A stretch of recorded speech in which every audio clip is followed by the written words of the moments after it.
a financiarização, para mim, é só o elemento mais visível do rentismo, que é a marca hoje do sistema capitalista. A própria ascensão da extrema-direita no mundo é um pouco o resultado dessa impossibilidade de o sistema dar conta minimamente das promessas que faz de liberdade, de prosperidade e tudo mais. Isso, então, vai limitando as possibilidades da democracia de modo geral. No caso de um país como o Brasil, com esses constrangimentos impostos pela opção que fizemos lá atrás e pelo nosso sistema político.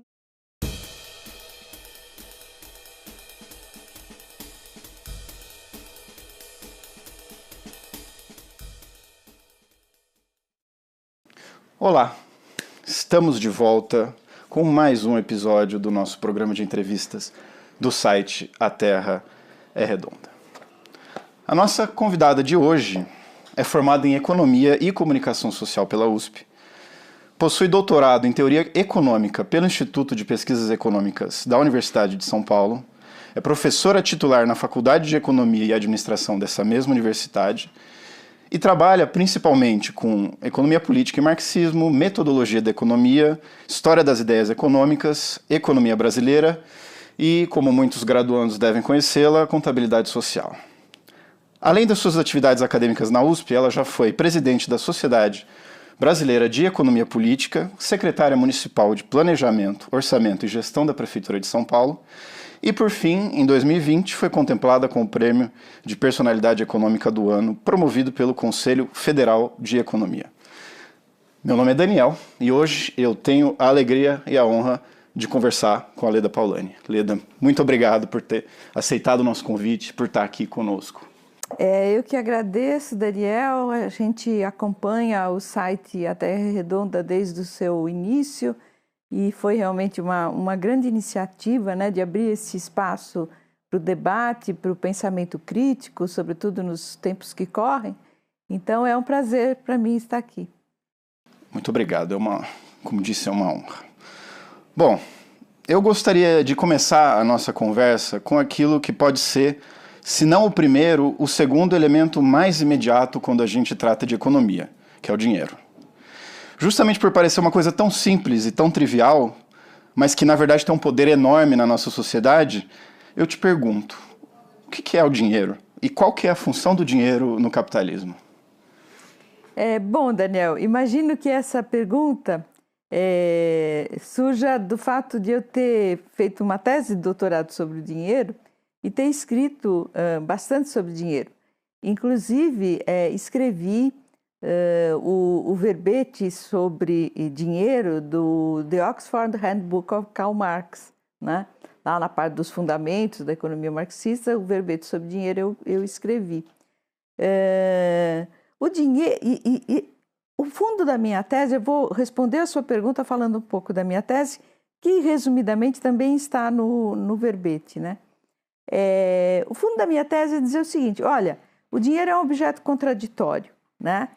E a ciência econômica convencional, ela não consegue dar conta desse objeto, porque como ela assume um discurso claro, né, o discurso o que o filósofo Hegel chamaria de discurso do entendimento, né?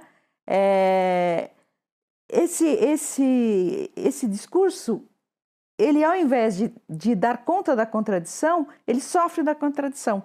Porque a contradição que é do objeto passa para ele. Na minha tese, eu disse, olha, a ciência econômica convencional, ela é uma prova da contraditoriedade do objeto dinheiro. E quem conseguiu dar conta dessa contraditoriedade foi Marx. Marx conseguiu mostrar o caráter contraditório do dinheiro. Depois, mais à frente, eu vim a desenvolver mais isso, né? Mas deixa eu falar um pouquinho da ciência econômica convencional, porque acredito que muitas das pessoas que acompanham o site e que acompanham as entrevistas, apesar de poderem conhecer muito de Marx, de teoria crítica, etc., etc., não sabem a que ponto vai a inabilidade da ciência econômica convencional para tratar com o dinheiro. Então, tem um paradigma na ciência econômica convencional que se chama equilíbrio geral. O equilíbrio geral é um modelo de economia que deriva de autores que vêm do final do século XIX, dentre eles um francês chamado Léon Walras. E qual foi a intenção do Walras desde então? Mostrar que numa economia de mercado sempre existe um vetor de preços de equilíbrio que equilibra todas as ofertas e demandas, etc., e, portanto, que o mercado é virtuoso, porque ele sempre encontra a melhor solução. Esse modelo encontrou alguns problemas matemáticos e que foram finalmente resolvidos, porque o modelo é todo formalizado, só nos anos 50, com autores, um autor inglês e um francês, enfim, que resolveram esse modelo. A forma como eles resolveram os problemas do modelo indica o seguinte, que esse mundo virtuoso, onde existe esse equilíbrio de preços, onde todas as ofertas e demandas são satisfeitas, né, vamos dizer assim, é um mundo onde o dinheiro não tem lugar lógico. Não existe dinheiro nesse mundo. Não existe dinheiro e não tem como colocar o dinheiro nesse mundo. Então, pera lá. Se no paradigma que mostra que aqui a economia de mercado é virtuosa, que sempre vai existir um vetor de preço que vai equilibrar tudo e vai produzir os melhores resultados, e se nesse mundo não tem o dinheiro, tem alguma coisa errada com essa ciência, tá certo? Então, é uma coisa em que você fica pensando, puxa, mas... Né? Porque a forma como os preços são determinados nesse modelo é através do que a gente chama de um numerário. E o numerário é o quê? Você pega uma dessas coisas que são objetos de oferta e demanda, e coloca essa coisa como referência. Né? Então não existe o dinheiro como algo que como vai dizer o Marx, que se opõe ao mundo, né, dos valores mercantis, das mercadorias, para confrontá-los e aí sim derivar todos os movimentos que vão dar no capital, no capitalismo, etc. Isso não existe nesse modelo.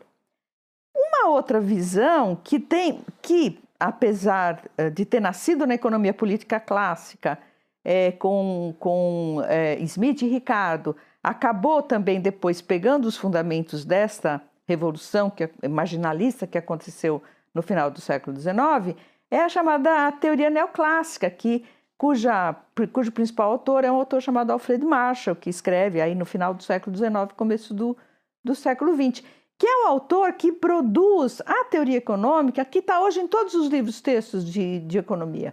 As curvinhas de oferta e demanda, custo marginal, receita marginal, tudo isso vem da síntese, vamos dizer assim, que Marshall fez desta revolução marginalista, que era não só uma nova forma de entender oferta, demanda, etc., como ela descartou tudo aquilo que fundou a economia política clássica e que foi a base de onde partiu Marx, né? Então jogou fora, por exemplo, a teoria do valor-utilidade, a teoria do valor-trabalho, né? E trocou a teoria do valor-trabalho pela teoria do valor-utilidade. Ou seja, os preços passaram a ser determinados não pelo tempo de trabalho nessa nova teoria, né, da revolução marginalista, não pelo tempo de trabalho necessário para produzir os bens ou serviços, mas sim pelas preferências, pela avaliação subjetiva da utilidade que esse bem traz para cada um, depois agregam-se as preferências e se constrói as curvas de demanda e etc. Então, jogou fora a teoria do valor-trabalho e jogou fora também as classes sociais. Nesse paradigma da economia neoclássica, da economia da revolução marginalista, não existe classes. As classes na economia política eram variáveis, fundamentais dentro da forma como se passou a entender a economia, né? A forma científica, né? No caso, como se passou a entender a economia através dos escritos desses autores clássicos, de Smith, Ricardo, Stuart Mill, etc. Bom, as classes desapareceram. Na Revolução Marginalista, você vai ter só agente econômico, que ora é produtor, ora é consumidor, mas não existe classe, né? Então, só para ter uma ideia de como essa coisa se transformou, né? Então, um dos resultados da Revolução Marginalista foi esse primeiro paradigma que eu expliquei, né, que eu falei, do equilíbrio geral. Um outro resultado vem dessa síntese que Marshall fez, chamada economia neoclássica, e que aí acaba colocando o dinheiro o dinheiro passa a existir, mas existe uma dicotomia, que tem o mundo real e o mundo monetário.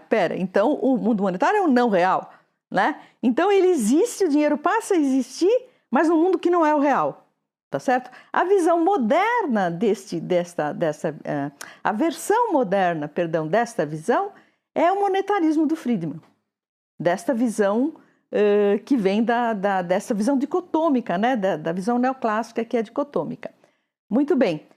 Então veja que interessante, né? O dinheiro, que deveria ser o objeto mais assim, central de uma ciência que se pretende economia, que pretende estar estudando o mercado, os preços, etc. Num modelo, ele não tem lugar lógico. No outro modelo, ele existe, mas no mundo que não é real. Porque nesse modelo dicotômico, o dinheiro funciona apenas como um véu. Você tem todas as relações reais entre as variáveis e são elas que importam. E o dinheiro é simplesmente um objeto que vem e opera uma espécie de efeito multiplicativo que dá valores para essas relações todas, valores numéricos para essas relações todas. Todos aqueles que tentaram integrar o dinheiro nesses modelos, integrar de fato para o dinheiro ter uma vida real, né? Não conseguiram fazer isso, não conseguiram, né? Ou consegue, mas aí distorce o modelo. E aí o modelo já não é mais aquilo que deveria ser de acordo com os próprios princípios deles. Keynes foi um pensador que daí criou, digamos, um espaço de identidade para o dinheiro, um espaço dele próprio. Só que na hora dele teorizar, e aí é interessante porque nos rascunhos, o Keynes, como as pessoas que nos acompanham devem saber, é um autor inglês que escreveu nos anos 30 do século passado, e ele causou uma revolução nessa economia neoclássica, né?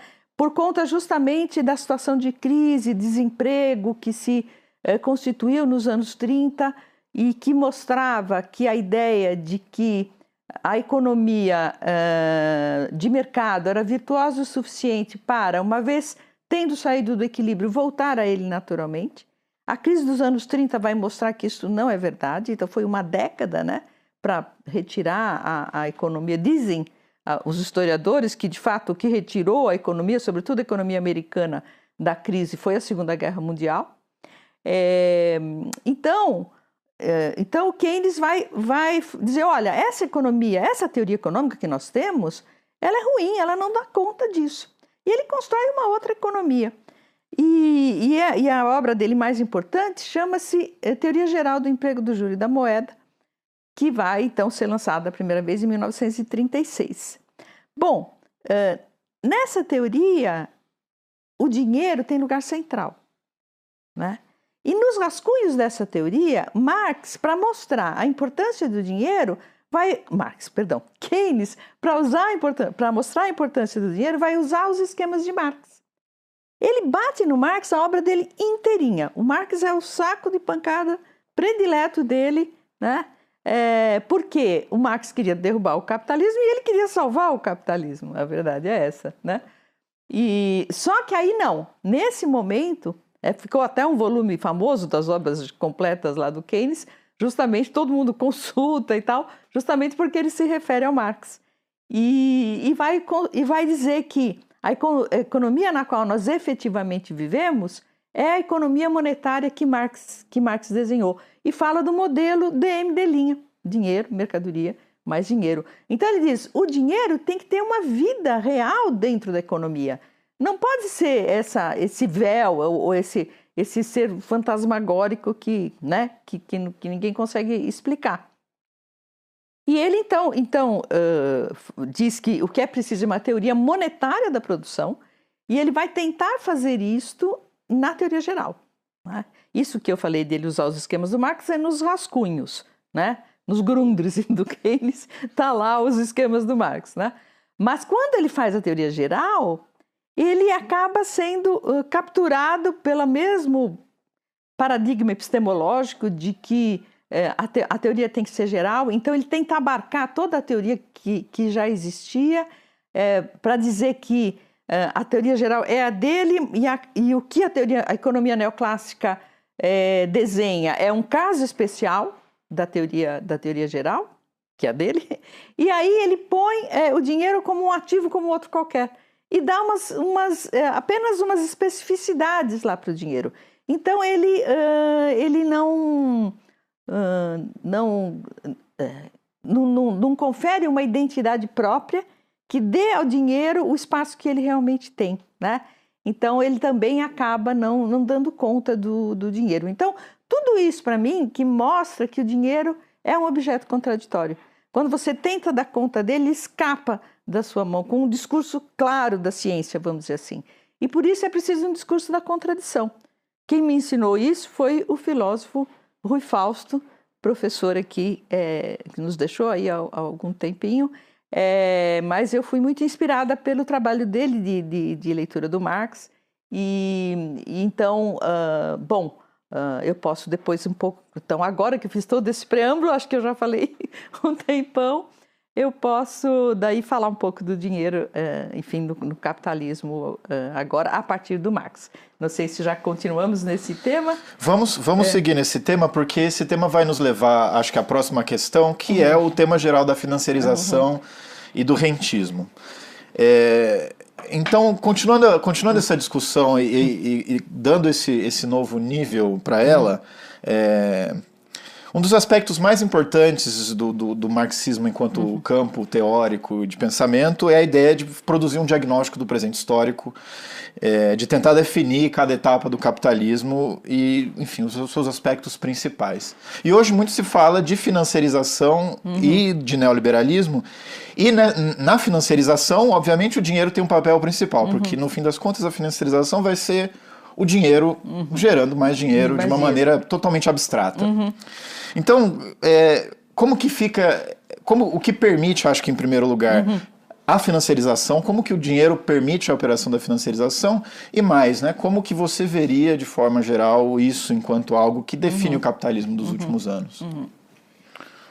Bom, então pouquinho falando por que o dinheiro é contraditório, né? Bom, como Marx mostra, o dinheiro ele é um desenvolvimento da mercadoria, como forma, né? Como forma social. A forma tem aí uma ancestralidade hegeliana e tem que ver com a doutrina da essência, a aparência dentro da doutrina da essência, etc. Mas então, forma é alguma coisa que tem a ver com o fenômeno, com o modo, para não falar forma novamente, com o modo como as coisas aparecem para a gente. Então, a mercadoria é uma forma social, ela é uma forma social poderosa e ela é a forma mais geral da economia capitalista. O dinheiro surge logicamente da forma mercadoria. E o dinheiro tem que ser e não tem que ser mercadoria. Ele é e não é mercadoria, por isso ele é contraditório. Por que ele tem que ser e não tem que ser mercadoria? Porque o dinheiro ele externaliza, diz o Marx, a contradição interna à mercadoria entre valor de uso e valor. E ele externaliza isso na medida em que coloca as mercadorias no seu habitat natural, que são as relações de troca. A mercadoria a gente pode pensar nela individualmente, mas evidentemente ela existe enquanto tal dentro da relação de troca. X de A igual a Y de B, ou uma garrafinha d'água igual a 2 pãezinhos, enfim, qualquer relação de troca que você quiser. Ora, o dinheiro ocupa um lugar fundamental nas relações de troca porque ele é aquilo que o Marx chama de equivalente geral. O equivalente geral é o quê? É um modo de expressão comum do valor de todas as mercadorias.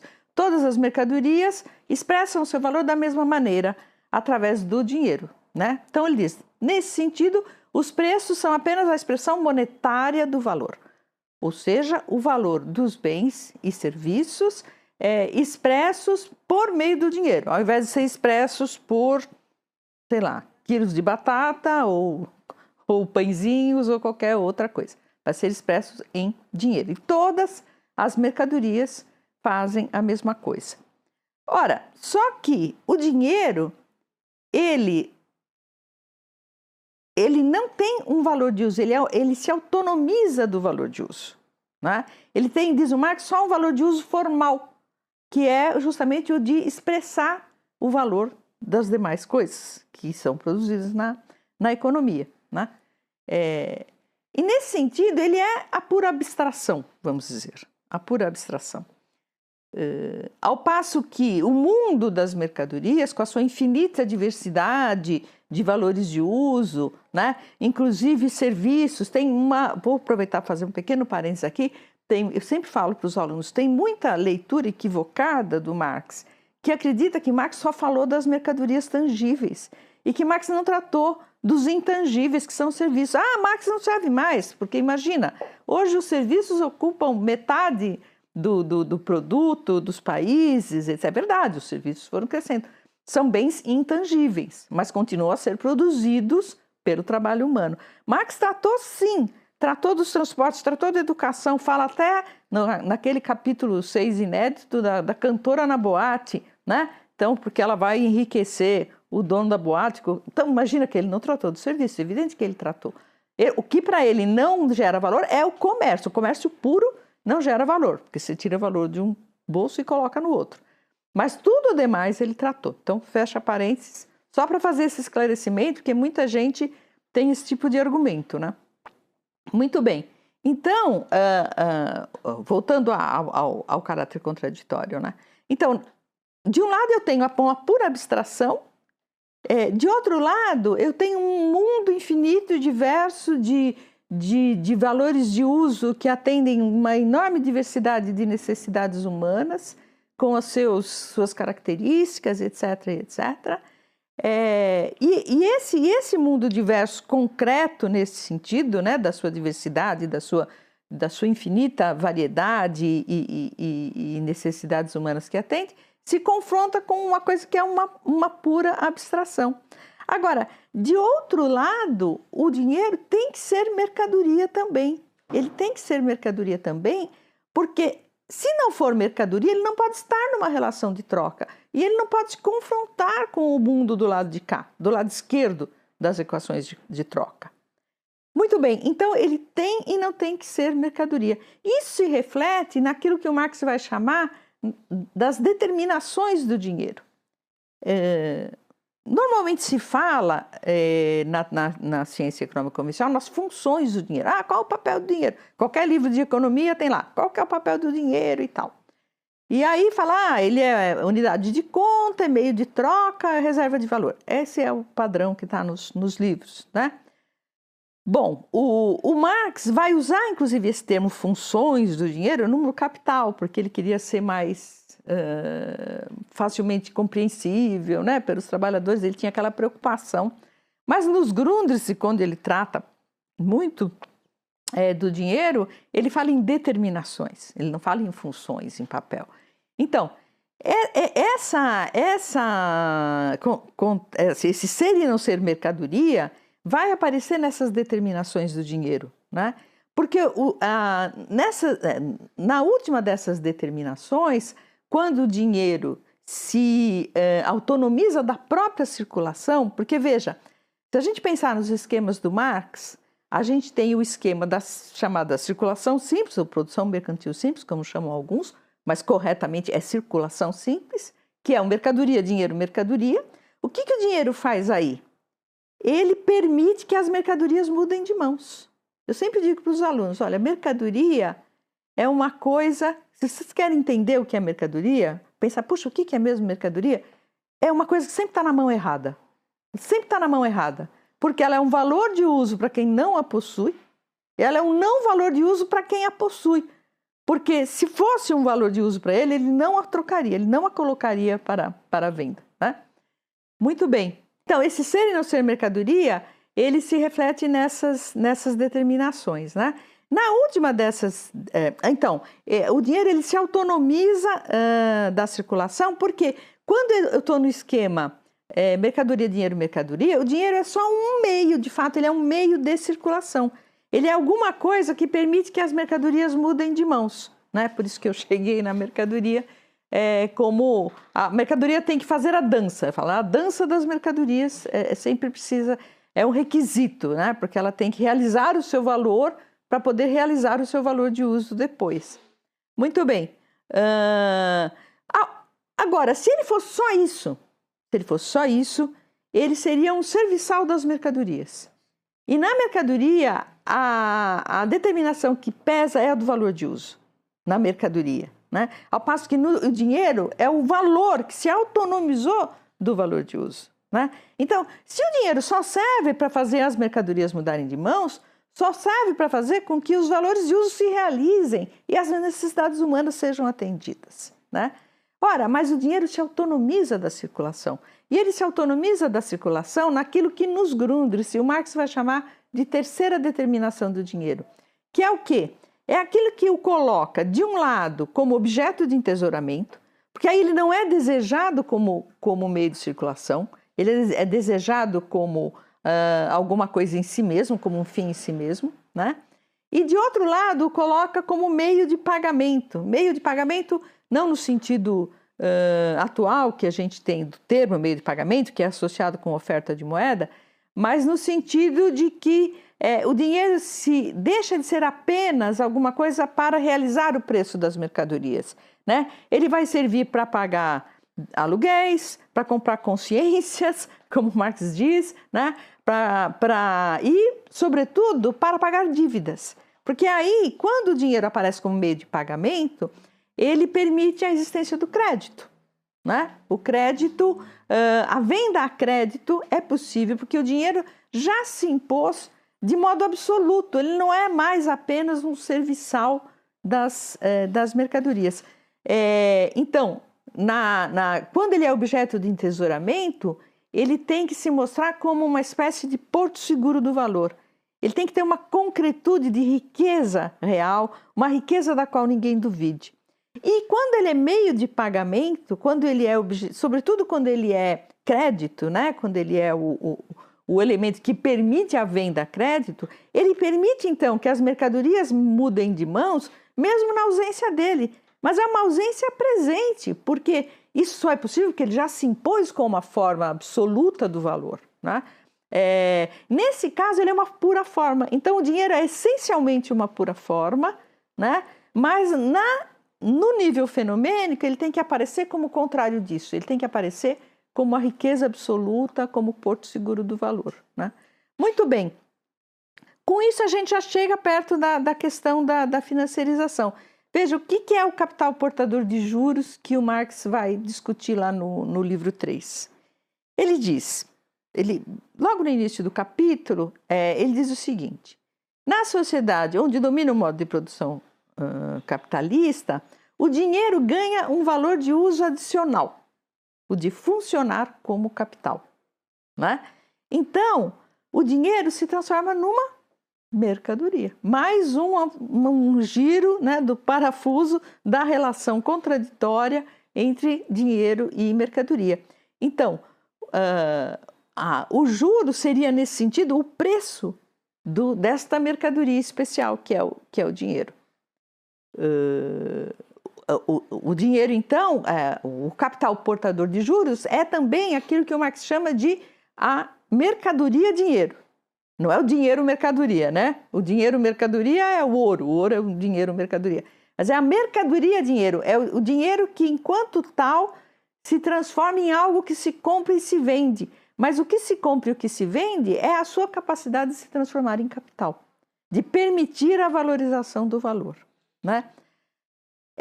Então, o esquema do Marx, aí nesse momento, o que ele diz? Ele diz, olha, qual que é o esquema geral da valorização do capital? sem o capital portador de juros? É assim, eu tenho dinheiro, compro mercadorias, nestas mercadorias necessariamente estão meios de produção e força de trabalho, eu comprei essas mercadorias, eu saio da esfera da circulação, vou para a esfera privada do consumo, que neste caso é um consumo produtivo, porque eu comprei força de trabalho, tem que pôr essa força de trabalho para trabalhar, né?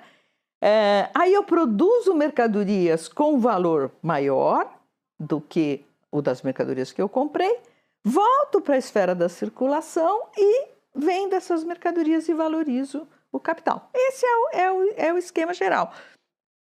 Ou seja, é uma circulação, né?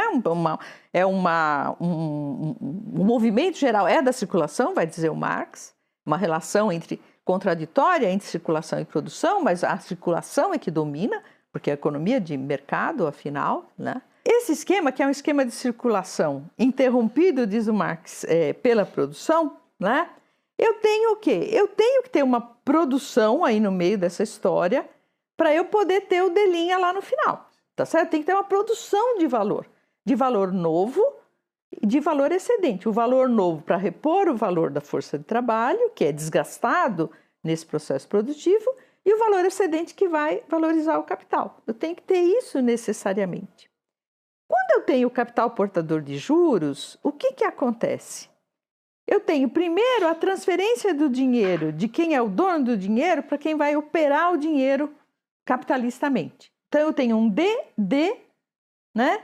Aí M, aí o circuito da produção, aí vou ter um D' e lá no final um D', porque eu devolvo aí o dinheiro para quem emprestou com o juro, que é uma parte desse valor excedente que foi gerado. Ora, mas para quem empresta, né, para quem está vendendo esta mercadoria dinheiro, o circuito aparece como D', porque para ele é assim, ele tem o dinheiro, ele empresta, senta, fica lá de braço cruzado e dali um tempo o dinheiro volta aumentado, ponto. Né? Então, diz o Marx que todo o movimento do capital colapsa numa única coisa, como se fosse propriedade de uma coisa. É como se o dinheiro ele é um usurpador, ele entra no lugar do capital. Não tem capital, nem movimento do capital. Sou eu tenho essa propriedade mágica, né?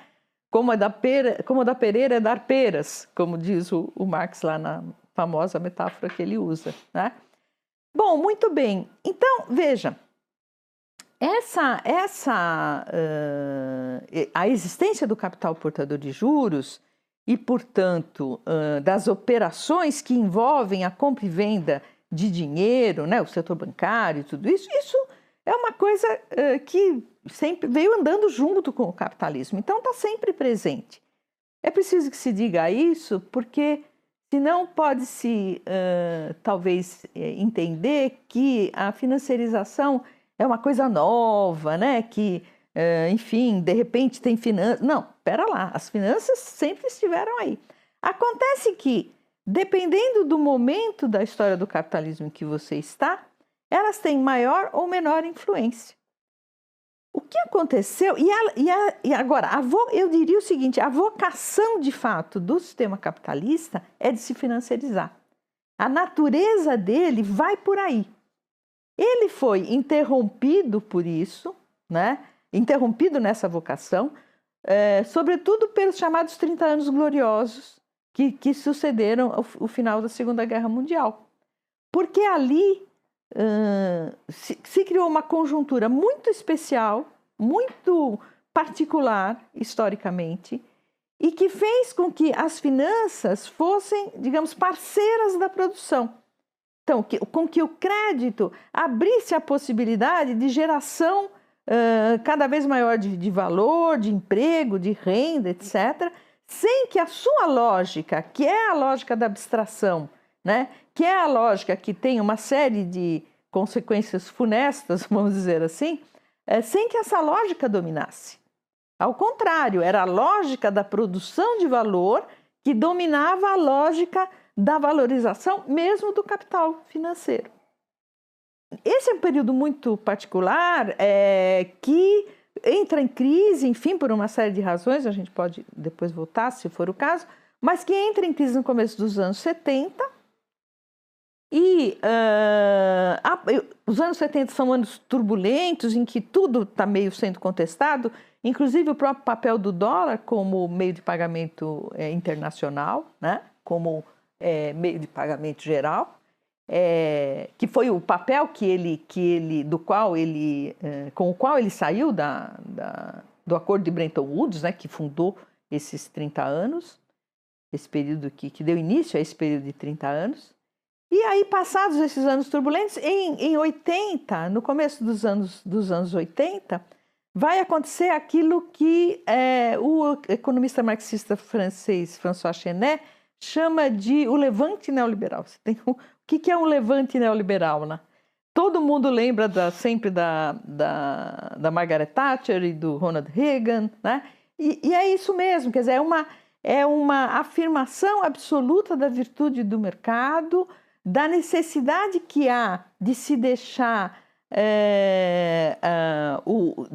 de se deixar que o livre fluxo de mercadorias aconteça, mas sobretudo de capitais, livre fluxo de capitais, né?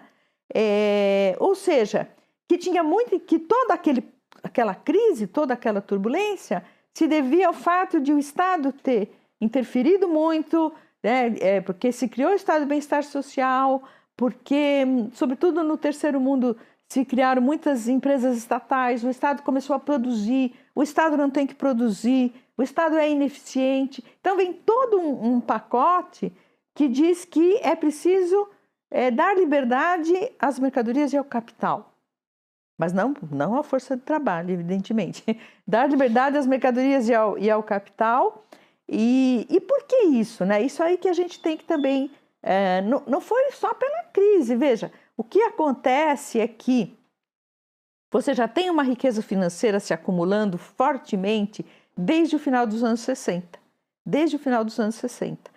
E essa riqueza financeira, para ela se mexer naquele mundo cheio de porteira, de salvaguarda, de quarentena, de regulação, era um tormento. A riqueza financeira é a que mais precisa de liberdade para se mexer. Então, esse grito do neoliberalismo já era um grito em favor da riqueza financeira.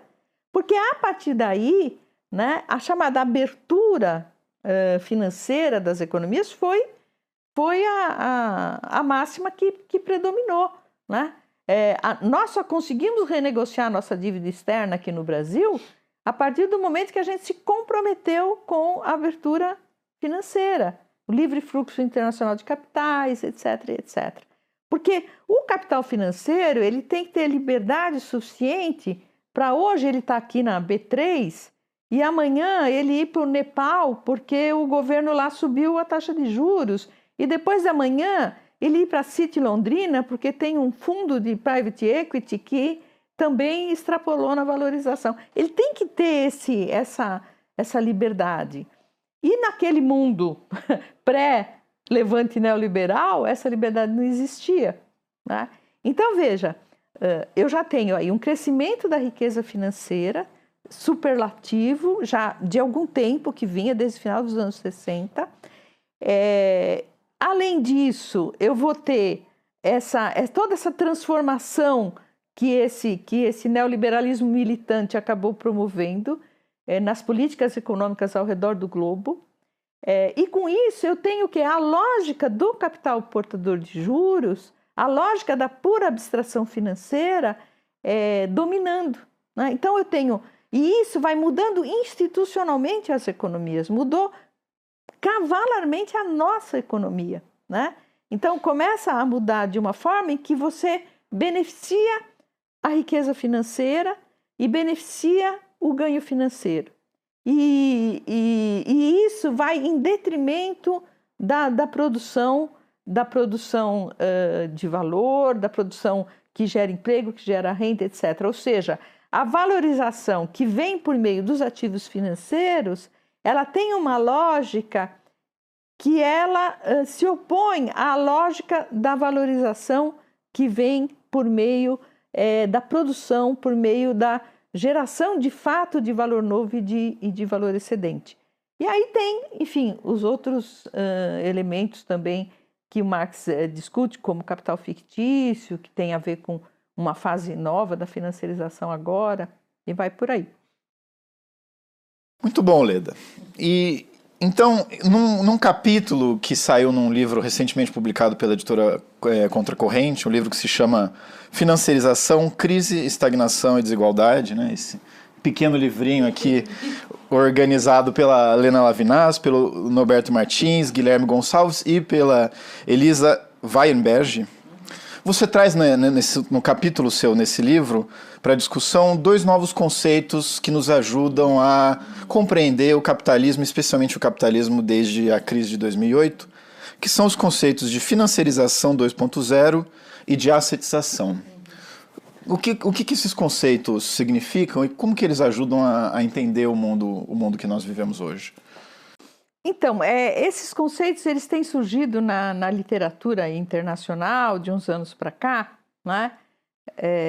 Para dar conta do que seria uma nova etapa. Eu acho que fase é um pouco pesada, um pouco forte, uma palavra um pouco forte para isso. Uma nova etapa, um novo passo dentro dessa etapa, dessa fase financiarizada do capitalismo, principalmente depois da grande crise internacional de 2008-2009. Mas para falar desses conceitos, eu queria falar antes ainda de um outro conceito que quem trabalha muito é o marxista David Harvey, que é a ideia da sobreacumulação de capital, porque está diretamente associado a isso. Assim como está associado também com a própria financiarização e com alguns desdobramentos da forma que toma o processo de acumulação nesse período depois dos anos 80. Então, a sobreacumulação então, é um tema que o Marx levanta lá no capítulo 15 do livro 3, mas que ele não desenvolve tanto quanto ele desenvolve, por exemplo, em algumas outras passagens, a questão da superprodução de mercadorias, por exemplo, né? que é outro fenômeno. Está associado de uma certa forma, mas é outro fenômeno. O que é a sobreacumulação de capital? Que o Harvey vai retomar e a partir de onde ele vai resgatar uma discussão muito importante que foi levantada pela Rosa Luxemburgo, lá no começo do século XX. Sobreacumulação é o seguinte, seria uma vocação irrefreável que o capital tem de produzir mais capital, que o capitalismo tem, perdão, de produzir mais capital do que as possibilidades de valorizá-lo produtivamente. Então você vai engordando a riqueza capitalista, o montante de capitais que estão aí no tabuleiro, e você precisa continuamente, perpetuamente valorizar esses capitais. Eles são capital, eles precisam produzir valorização, ou eles morrem como capital. Muito bem, então Harvey vai dizer o seguinte, o Marx, quando Marx escreve o Capital, no último capítulo do Capital, o penúltimo, se chama a assim chamada acumulação primitiva, o que ele faz? Ele tenta mostrar historicamente como que se criaram as condições que puseram o capitalismo em marcha. Porque ele chama o capital de um sujeito automático. O que é um sujeito automático? É um sujeito que, pelo seu próprio movimento, ele repõe os seus pressupostos como resultados. Então, quais são os pressupostos do movimento do capital?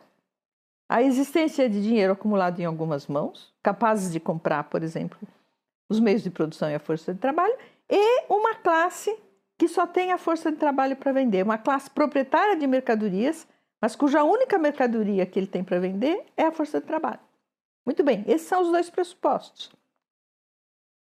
O resultado do capital, quando bem sucedido, né, normalmente na chamada reprodução ampliada, ele vai colocar mais dinheiro acumulado em determinadas mãos e reproduzir a classe trabalhadora como classe trabalhadora. Então, por isso ele diz que é um sujeito automático. A partir do momento que o capitalismo se afirma, esse sujeito automático empurra essa máquina para frente. Mas quem empurrou a primeira vez? É isso que o Marx discute na acumulação primitiva. Ele vai mostrar, olhando a história da Inglaterra, como se formaram essas classes. Como se formou uma classe com dinheiro na mão e outra classe que só tinha de seu como mercadoria a força de trabalho para ser vendida. Bom, e aí ele vai mostrar que porque existe um discurso idílico do liberalismo de que quem tem dinheiro acumulado é porque é mais poupador, mais trabalhador, é o cara mais virtuoso, né? E do outro lado, como brinca o Marx lá no capítulo, do outro lado tem um bando de vagabundo, gente que não quer nada com nada, e aí ele não tem nada e tem que virar trabalhador, porque ele não foi precavido, não se preveniu, né? Bom, ele diz, olha, esse discurso idílico não tem absolutamente nada a ver com a história. A história da acumulação primitiva é uma história de violência, de escravização, de roubo, de extorsão, né? E aí ele coloca uma série de elementos, inclusive o próprio sistema colonial, né? O sistema de extorsão mesmo. Enfim, a gente sabe aqui no Brasil que Portugal, por exemplo, de início vinha, pegava o pau-brasil, botava nos navios e pronto, Europa, vender, realizar o valor, acabou. Roubo, né? Preço zero aqui, preço alto lá na Europa. Bom, enfim.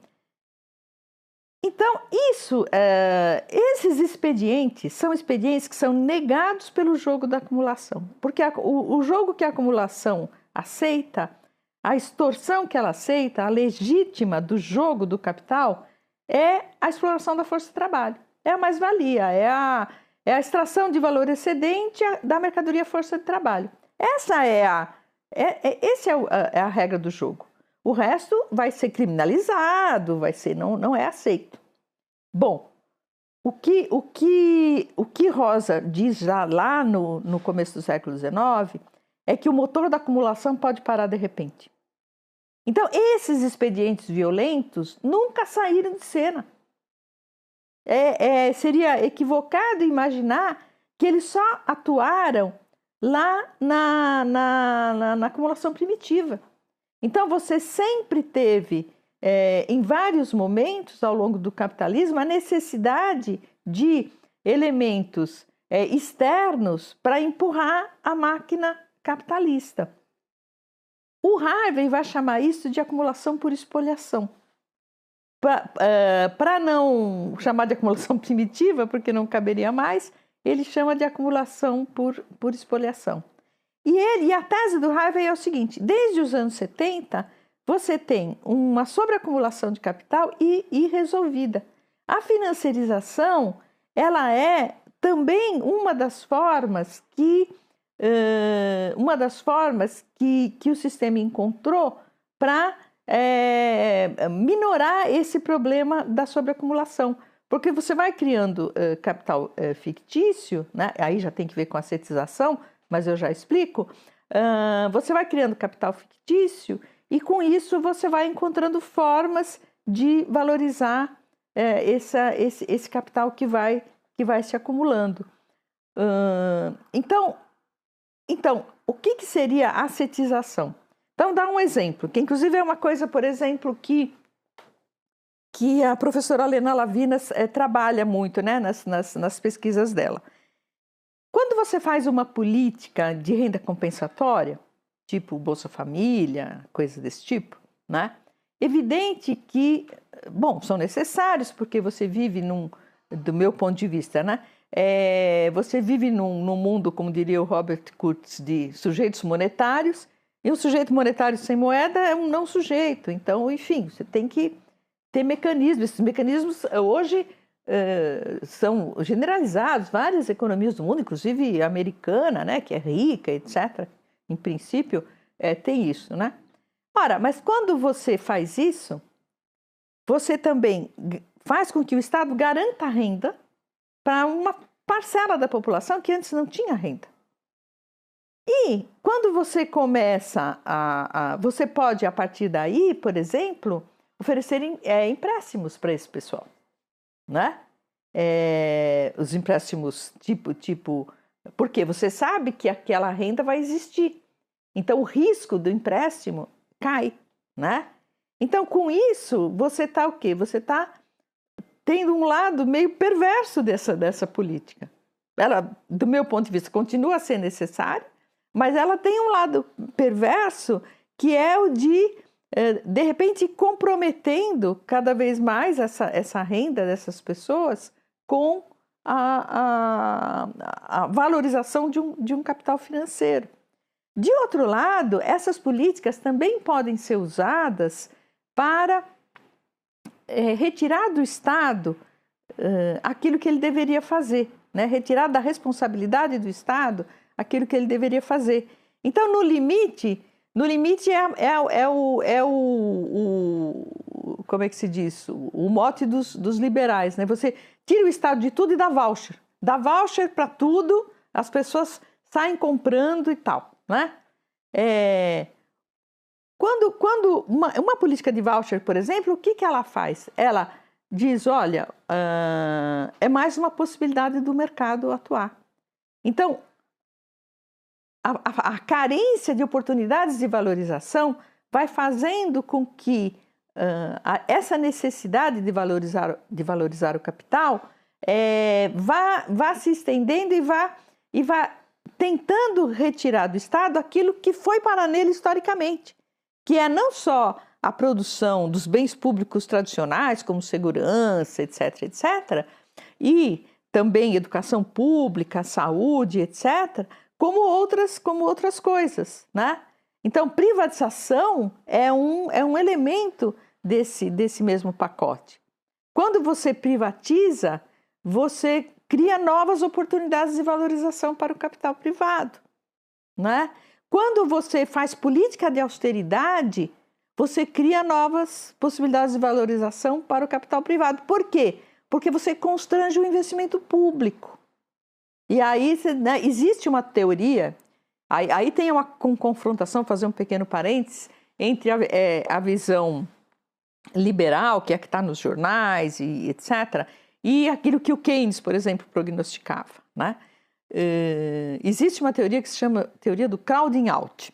O que quer dizer isso?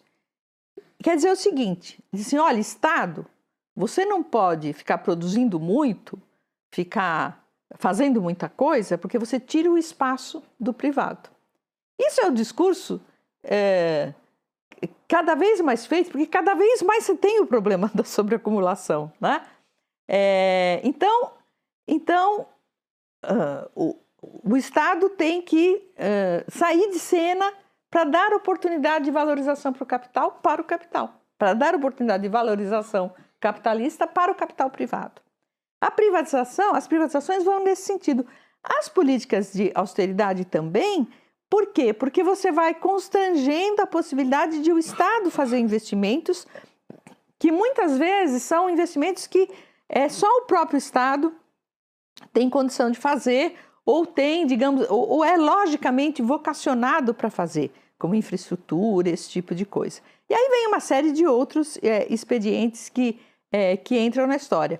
As políticas de austeridade também, elas vão constrangendo as próprias políticas públicas, né? E aí você vai reduzindo o dinheiro para educação, para saúde, para moradia, para esporte, para lá, e vai abrindo oportunidades, né? Hoje, por exemplo, a saúde acho que é um caso assim, né? A gente sabe que tem redes hoje aí de planos baratinhos que as pessoas compram e tal, nunca funciona nada direito, mas as pessoas se iludem, né? Que vão lá, tem baixa renda, mas consegue pagar aquele planozinho, por quê? Porque não quer pegar a fila do SUS, depois vai pegar a fila lá também, mas enfim, tem toda essa lógica, né?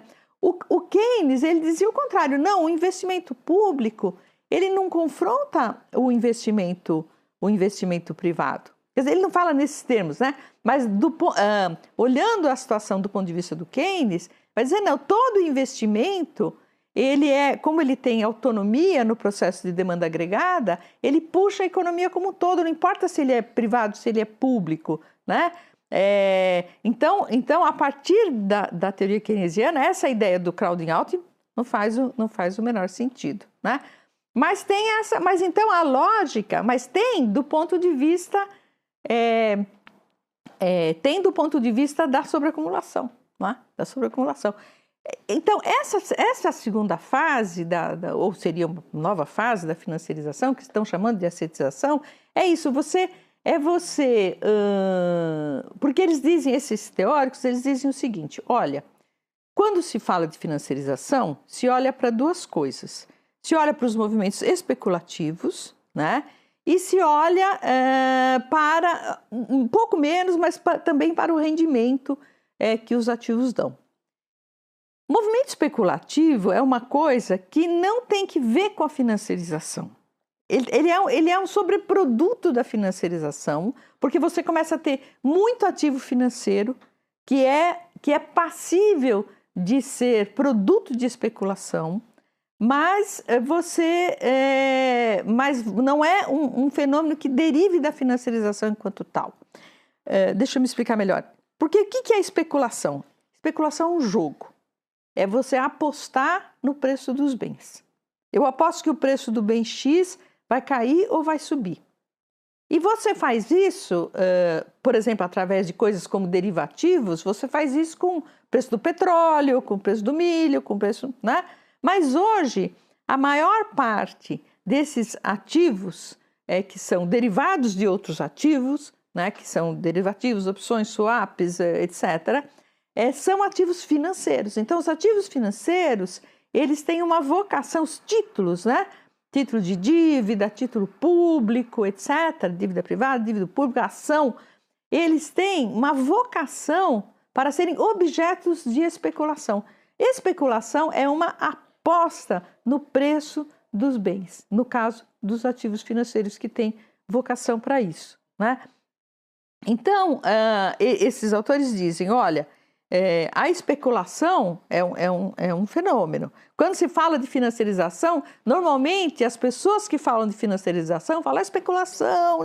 A especulação nem é financiarização. Porque a financiarização é o crescimento da riqueza financeira, como diria o Chenet, a difusão da lógica do capital portador de juros em toda a fábrica da vida social, né? Portanto, a dominância desta lógica curto-prazista, rentista, da riqueza financeira sobre a riqueza que produz valor, né? Mas não é a aposta, não é o jogo, não é, né? Ainda que isso seja uma consequência da financiarização, porque como você cresce brutalmente a riqueza financeira e ela vem crescendo numa velocidade 3 vezes maior do que a riqueza real já faz 4 décadas, você tem um espaço para especulação muito, muito grande. Bom, então esses teóricos dizem, olha, hoje não é nem a questão da especulação e sequer a questão do rentismo, né? O rentismo seria você garantir que o seu capital te produza uma renda ao longo do tempo, aplicando no que quer que seja, né? Seria isso. Quer dizer, menos até do que o rentismo, você ter ativos aonde colar o capital. Você precisa ter esses... Então, você tem uma espécie de... uma febre, tudo vira a criação de ativos, né? Então, por exemplo, esses fundos imobiliários. O que é isso? Você tem plataformas, enfim, conjuntos de possibilidades de locação espalhados no mundo, né? E que portanto, renda de serviços de moradia ou de abrigo de atividades econômicas que tem espalhados no mundo inteiro, que tem um fundo internacional que você vai lá e aplica, então você tem um ativo, né? Esse ativo, ele vai se beneficiar do rendimento dessas coisas todas ao longo do tempo. Mas, sobretudo, ele tem alguma garantia, a questão é garantir a riqueza, né? Ele tem alguma garantia de que aquele valor está lá, né? De que aquele valor está preservado de alguma forma. Tá aquela busca do porto seguro do valor ao qual nos referimos no início. Então hoje você teria, digamos, uma... Bom, e o que isso tem a ver com capital fictício? Talvez valha a pena falar aqui. O que é o capital fictício? O Marx diz o seguinte, olha... A partir do momento em que o capital portador de juros, a partir do momento em que o capitalismo se estabelece e o dinheiro adquire essa tal função adicional, né? Um papel adicional, um valor de uso adicional, perdão, que é o de funcionar como capital, a partir desse momento, o preço dessa mercadoria, que é o dinheiro, ele se torna muito importante dentro da economia. E ele passa a comandar o processo de acumulação de uma certa forma, porque, através do sistema bancário, ele transforma o capital quase que numa espécie de generalidade. O capital é um grande fundo, né, em que os capitalistas buscam recursos para fazer os seus projetos, etc. E tem um piso que é dado pela mera propriedade do capital, que é essa taxa de juros. Ora, então, quando a taxa de juros se impõe como um preço fundamental da economia, também surge aquilo que o Marx chama de capitalização. O que é capitalização? Capitalização é você transformar qualquer fluxo de renda, provenha ele de um capital ou não, num fluxo que provém de um capital.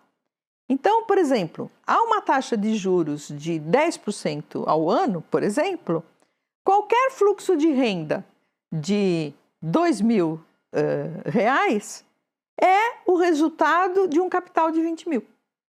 Só que esse capital não existe. Esse fluxo de renda não tem nada a ver com capital. Não tem nada a ver com valorização do valor, produção de valor excedente, com nada disso. É simplesmente uma operação financeira, né, que gera aspas, capital, né, de R$20.000, aí no caso do exemplo que a gente deu, né? Então, ele diz assim, o nome do capital fictício é capitalização. Capitalização é o nome do capital fictício. O capital fictício, ele é o resultado da possibilidade dos processos de capitalização, que são, por sua vez, possibilitados pela importância que a taxa de juros passa a ter enquanto preço da mercadoria capital, né? Então, esse processo de assetização, no fundo é isso, você transformar fluxos futuros, quaisquer fluxos futuros de renda num título, num capital fictício nesse sentido, em que você possa colar o capital que já existe, para garantir a valorização daquilo que já existe, né? Bom, acho que é isso. Eu não sei se a gente, talvez seja interessante falar talvez um pouco de rentismo. Não sei, aí você vê o que... Eu queria então pegar uma ideia que apareceu nessa sua última resposta, que é esse Estado que se comporta, de certa forma, como um facilitador do mercado e do ganho privado. Tem um artigo seu chamado Recursos Públicos para o Enriquecimento Privado, uma reflexão sobre o papel do Estado no atual padrão de acumulação, em que você desenvolve justamente essas ideias que a gente acabou de ver. E nesse artigo você considera o Brasil como uma espécie de paradigma desse Estado. O que você quer dizer com isso, né? De que maneira a financiarização colonizou o Estado brasileiro? Então, veja, aí a gente tem que ir um pouquinho para a história do Brasil, um pouco mais para trás. O Brasil, ele teve um período conhecido na literatura de história econômica como nacional-desenvolvimentismo, que atravessou governos e ideologias, mas que, bem dizer, pega 50 anos, desde os anos 30, com a Revolução de 30, Getúlio, etc., até o segundo PND dos militares, que termina aí no começo dos anos 80, né? Então, é isso. Então, nesse período, o Brasil tinha um crescimento chinês. O Brasil era a economia que mais crescia no mundo, foi ao longo desse tempo todo, né? Uma das economias que mais crescia no mundo.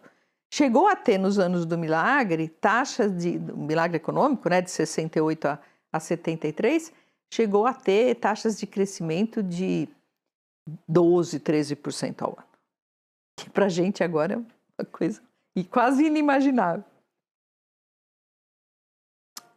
Muito bem, depois daí, o Brasil entra em crise. O Brasil entra em crise por conta, primeiro, dos choques do petróleo, com todo aquele desajuste que houve do Acordo de Bretton Woods, que levou os Estados Unidos a desvincularem o dólar do ouro, gerou o choque do petróleo, porque daí os preços do petróleo ficaram desalinhados em termos de dólar, eles ficaram muito baratos. Então, eu sempre falo para os alunos, eu digo, olha, o primeiro choque do petróleo não foi porque os árabes acordaram um dia brigados com o mundo e resolveram criar a OPEP e dar um choque nos preços. Não, é que você tinha tido uma desvalorização brutal do dólar.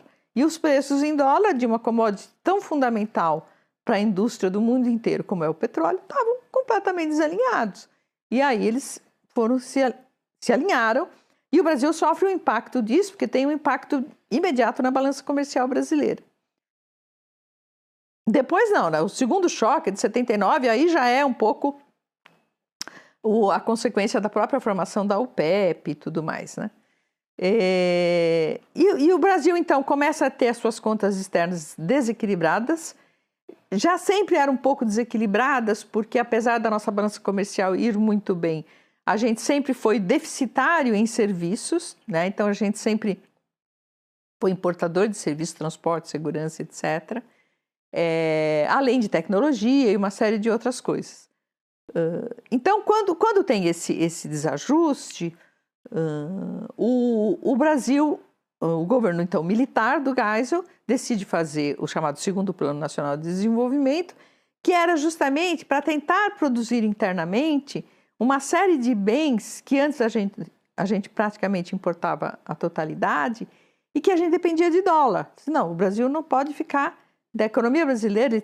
Os militares tinham aquela ideia do Brasil potência, né? Aquela coisa militar. Então, não, o Brasil não pode ficar na dependência de importar fertilizante, de importar cimento, de importar aço. Tem que produzir isso tudo aqui em quantidade suficiente. Então, faz o segundo PND, que tem resultados até bem importantes, como mostra o professor Antônio Barros de Castro, num livro bem famoso que se chama Economia Brasileira em Marcha Forçada, né? Mas foi atropelado depois daí pelo segundo choque do petróleo e pelo aumento brutal das taxas de juros americanas, que ocorreu em 79, ainda no governo Carter, um governo democrata, portanto, e que depois o governo Reagan ainda joga mais para cima ainda. Quer dizer, a taxa de juros internacional, que era da ordem de 4%, 5% ao ano, vai para a faixa dos 18%, depois para a faixa dos 22%. A taxa internacional. Então, para o Brasil, isso foi uma pancada de morte, né? A economia brasileira, enfim, entrou em crise porque não tinha como dar conta dos seus compromissos externos em dólar, com essa brutal elevação dos juros.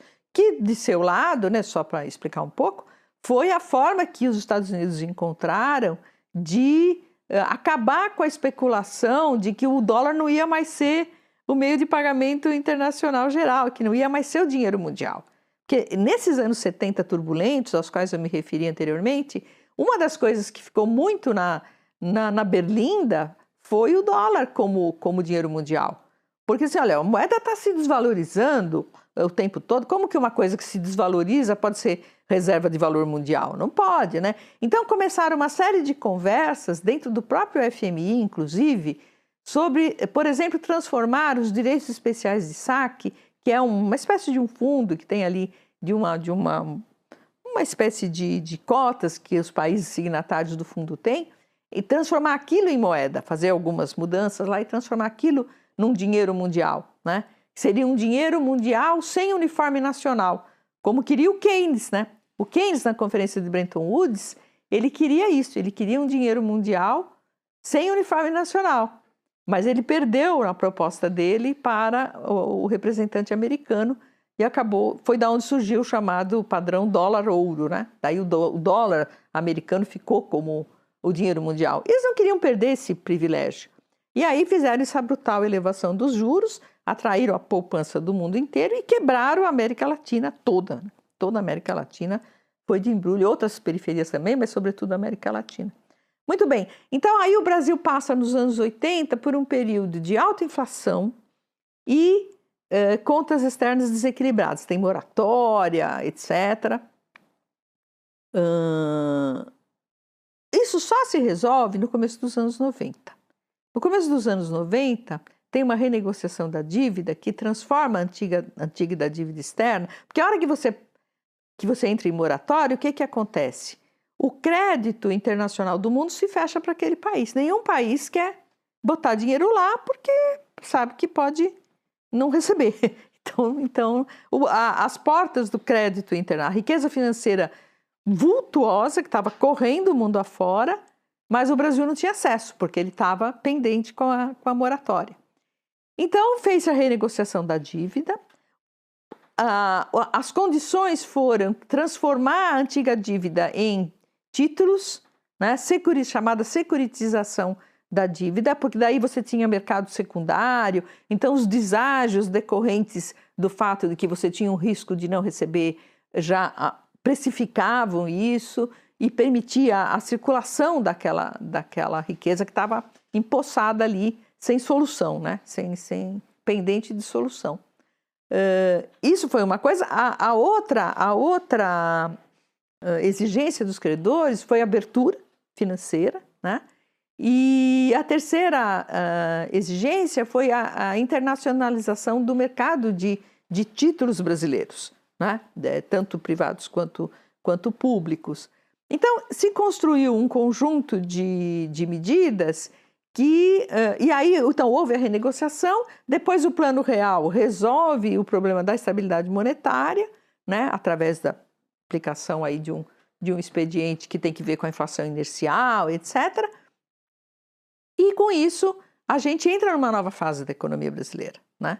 Na minha interpretação, que eu apresentei em vários artigos, no livro Brasil Delivery, etc., junto com o Plano Real, veio também uma ideia de que o Brasil devia se transformar numa potência financeira emergente, que esta seria a forma de livrar o país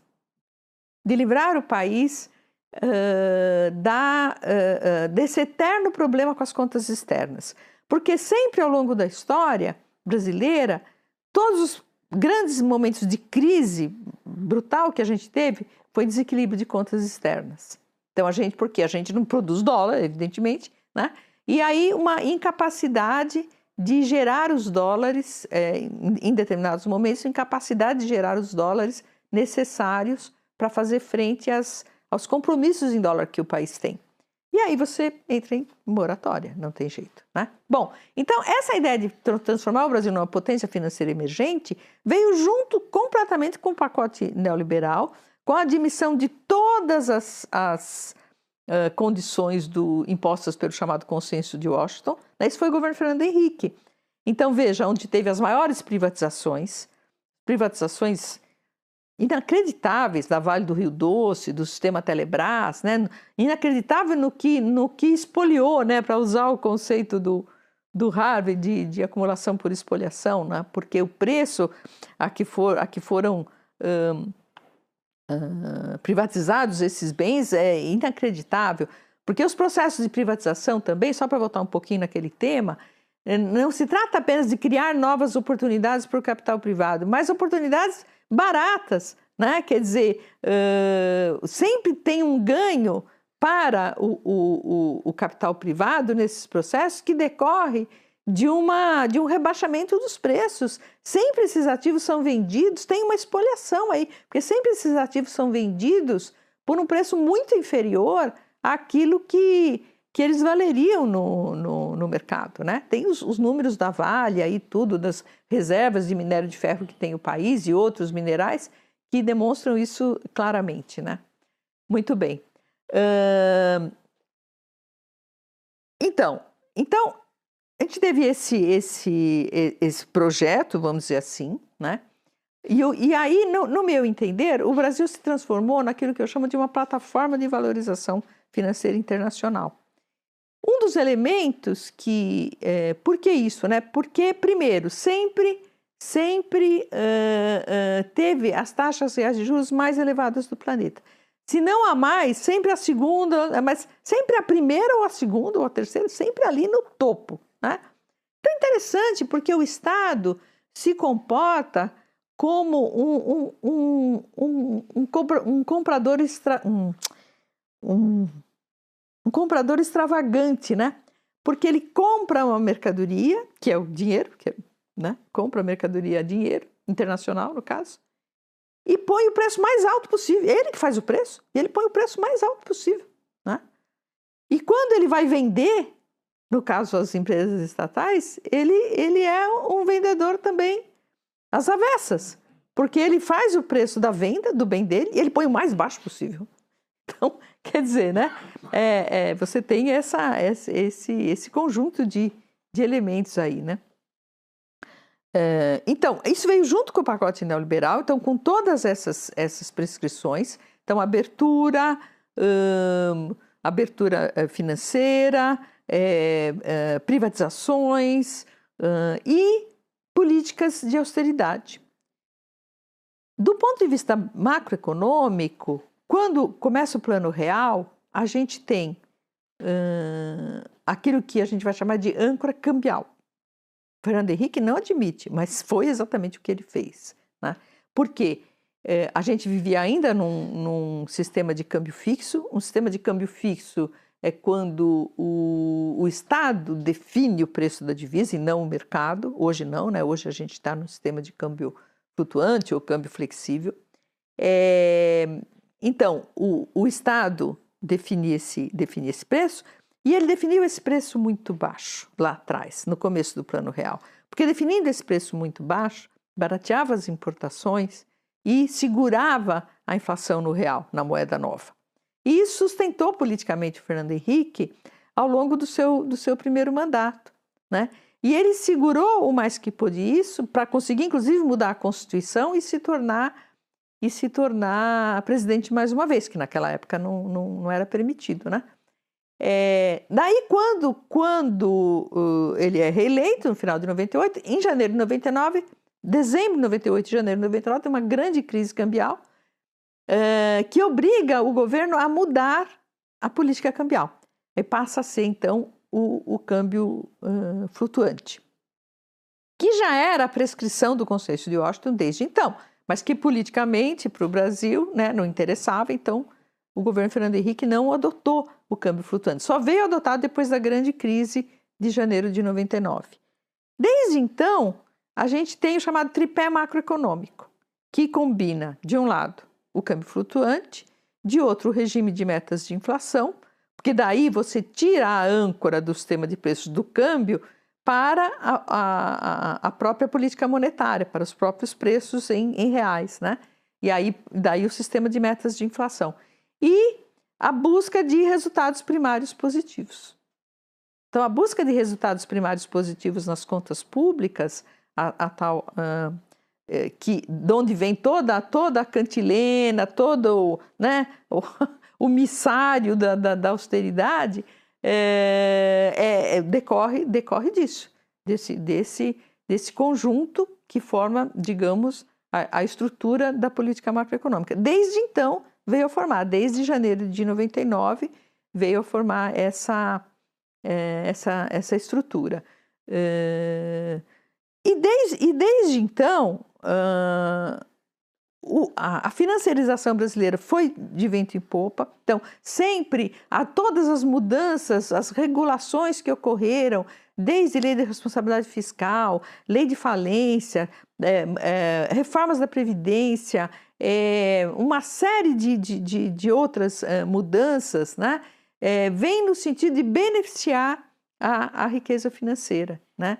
E ao fazer isso também de atrair a riqueza financeira internacional. E a gente, então, busca um equilíbrio das contas externas através de uma parte do balanço de pagamentos que se chama conta capital e financeira. Então você não tem o equilíbrio nas transações correntes, na compra e venda de bens e serviços, porque sempre tem os serviços deficitários. Então, mesmo quando a balança comercial vai bem, Ainda assim, as transações correntes são negativas, porque os serviços são deficitários.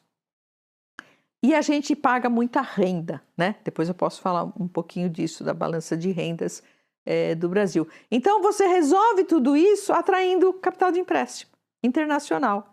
E como faz isso? Com a taxa real de juros muito elevada, que valoriza o câmbio e teve como consequência muito ruim para o país a desindustrialização precoce. Né? Que é isso. E continuando então a história desse Estado que, né, desde do fim dos anos 90 se apoia nesse tripé e que na última década passou por profundas turbulências, acontece uma coisa que num artigo recente seu chamado Caminhando sobre o Gelo Fino, você chama de roupas apertadas. Né? Nós colocamos roupas apertadas demais na nossa política econômica. O que seriam essas roupas apertadas e como que elas entram nessa história que a gente está construindo desse Brasil financiarizado? Então, Daniel, eu usei essa metáfora aí, porque assim que saiu o arcabouço fiscal, assim que foi dado a público, né, porque o Ministério da Fazenda fez lá uma apresentação e tal, eu escrevi numa rede social que o arcabouço fiscal mostrava que a equipe da Fazenda tinha dado nó em pingo d'água, porque tinha conseguido montar um esquema ali que substituiria o funesto teto de gastos de uma forma aceita pelo mercado, mas ao mesmo tempo dando espaço para que o presidente Lula pudesse cumprir as suas promessas de campanha, etc. Né? Então, eu disse, bom, um esquema, ok, desse ponto de vista, muito bem pensado e tal. Mas dentro de uma roupa, né, que a gente não, dentro de uma camisa de força, perdão, que a gente não precisaria estar vestindo, né? E de onde eu tirei isso? Porque, olha, então, essa política, voltando um pouco para trás, essa política de austeridade, ela é adequada a todo esse quadro, ela faz sentido dentro desse quadro todo desde os anos 90, tá? Isso porque faz parte da alma dessa forma de gestão do capitalismo, vamos dizer assim, para ser sintéticos, né? Então, essa busca de resultados primários positivos, ter sempre superávit nas contas públicas, etc., etc., é quase que uma espécie de exigência desse modelo no qual nós nos metemos, e nós nos metemos nesse modelo o mais radicalizado possível. Por isso que eu falo que é o paradigma e tal. Né? As taxas de juros elevadíssimas, etc. Muito bem, só que ainda teve uma etapa adicional disso, que foi o seguinte: o golpe de 2016, que tirou a presidenta Dilma da presidência, colocou o Temer, colocou também aí no poder o chamado um programa, e agora me esqueci o nome do programa. Ponte para o Futuro, isso, o programa Ponte para o Futuro, né?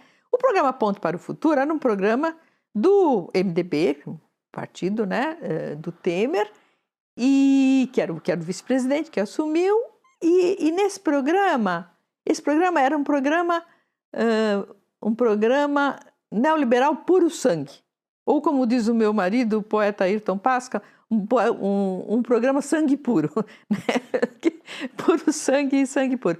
Porque era um programa liberal assim, sem os arroubos sociais dos governos do PT. Era isso. E o próprio presidente Temer disse em Washington, já tendo tomado posse, que a presidenta Dilma caiu porque ela não quis aplicar esse programa. Né? Ele fala isso, tá certo? Bom, o que tinha dentro desse programa? O desmantelamento de uma série de direitos sociais, né? Uma política comercial que fechava os olhos completamente para Mercosul, BRICS ou o que quer que fosse, totalmente liberal, né? E uma série de outras coisas que já apontavam na direção do teto de gastos. Uma mudança radical na política fiscal. Então, o teto de gastos foi o resultado do golpe e instaurou, digamos, um novo estágio nessa roupa apertada que virou uma camisa de força, né? Então fez parte do golpe. Foi criminoso, a meu ver, o teto de gastos. Por quê? Porque quando se fala dessa questão do teto de gastos, sempre se dá a entender de que as contas públicas estavam completamente à deriva, de que não existia nenhum mecanismo de controle, né? De que não existia nada. E é uma mentira, porque a gente estava cheio de mecanismo de controle. Tinha a própria exigência de superávites fiscais, que era, enfim, fazia parte da lógica do sistema. Você tinha a regra de ouro, que tinha que ver com investimentos e etc., e despesas que não podem crescer se não for para investimento e tal.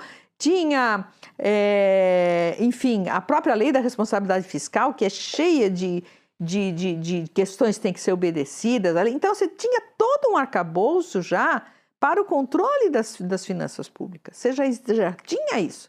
Não tinha nenhuma necessidade de ter um teto de gastos. Não tinha nenhuma necessidade, mas foi imposto, né?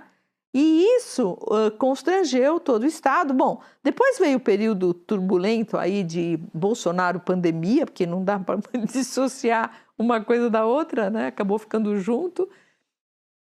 E aí Lula vence, tira a ameaça do fascismo da cena política brasileira. Tem a equipe de transição que vai negociar com o Congresso como é que seria o primeiro ano do governo Lula, porque o teto de gastos estava lá na Constituição.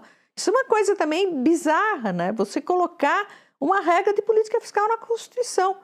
Eu digo, acho que só os argentinos foram mais malucos que a gente, porque lá nos anos 90 botaram a taxa de câmbio na Constituição. Mas a gente chegou perto. Você pôr uma regra fiscal na Constituição é uma coisa que não faz o menor sentido. É um grau de liberdade de política econômica que você tem que ter, que o país tem que ter. Não pode ser regra de Constituição, né? Bom, mas então tinha essa equipe que foi fazer a negociação, na tal PEC da transição, né?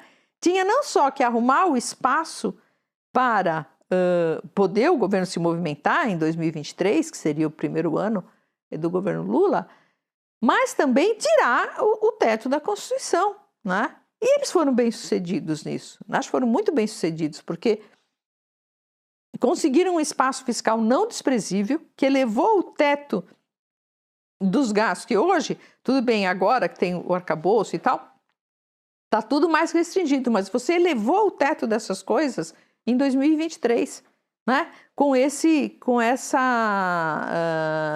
valor extra-teto que foi conseguido de 140 e tantos bilhões de reais. Então, foi bem sucedido e tal. Agora, o preço que se pagou por isso foi, primeiro, aumentar o poder do legislativo, porque aumentou a parcela de recursos, foi um preço alto, né? A parcela de recursos que vai para as chamadas emendas impositivas, que são as emendas dos parlamentares, e o outro foi a garantia do governo Lula de que colocaria, né, de que colocaria uma regra no lugar do teto. Ele tinha que colocar uma regra no lugar do teto e que, portanto, tinha que ter o mesmo DNA do teto, né? Então, hoje a gente tem que conviver com o arcabouço fiscal, né, que eu volto a dizer o que eu disse, eu acho que ele foi uma saída brilhante. Você pode discutir os parâmetros dele. Não podia ser o déficit zero, né, o déficit zero logo em 2023, 2024 seria muito, muito drástico, ou aquele 70% de crescimento real também é muito baixo, tinha que ser mais alto, tudo bem, mas isso aí agora você pode mudar sem ter que mudar a Constituição, né? Em primeiro lugar. Você pode discutir os parâmetros, dizer, bom, não, errou nos parâmetros, errou na mensuração dos parâmetros, mas a estrutura é muito bem pensada, né? Mas a questão a gente não precisaria estar convivendo com isso, né? Isso não precisaria existir. Isso foi resultado de um ato criminoso que adveio do golpe. Continuando a falar dessas roupas apertadas, né, eu gostaria de tratar de como, digamos assim, elas nos apertam politicamente. Esse regime de austeridade que caracteriza o Estado, né, nessa forma mais ampla que a gente discutiu, e que também ganhou força nos últimos anos, depois do impeachment e tudo mais, ele impõe limites sérios à atuação do próprio governo, especialmente do executivo, e dificulta a implementação do programa eleitoral que ele propôs nas eleições. Especialmente quando a gente fala das pautas sociais e, enfim, dessas demandas que para a eleição do Lula foram uma peça-chave. Se a gente for pensar de forma geral, como que a financiarização e a austeridade, né, essas questões, digamos assim, econômicas, afetam a política? Quais são, especialmente, os efeitos disso nesse último governo do Lula? Bom, então, eu vou nadar aqui em praia que não é a minha, né? Não sou uma especialista de ciência política, mas pensando no regime político como ele é no Brasil, vou me restringir a isso porque é o que conheço um pouco mais, com certeza todos esses constrangimentos que decorrem dessa opção que se fez lá atrás para que o Brasil seguisse este caminho dentro do capitalismo, todos esses constrangimentos, principalmente essa obsessão do mercado e da mídia que compra integralmente a visão do mercado financeiro, né? Eles vão, eu acho que tolhendo, limando, né, a capacidade que o governo tem, e o governo é entendido como poder executivo principalmente, né, de mudar coisas, de fato implementar coisas novas, fazer programas novos, fazer políticas, por exemplo, que apontem no sentido de sair dessa armadilha, né?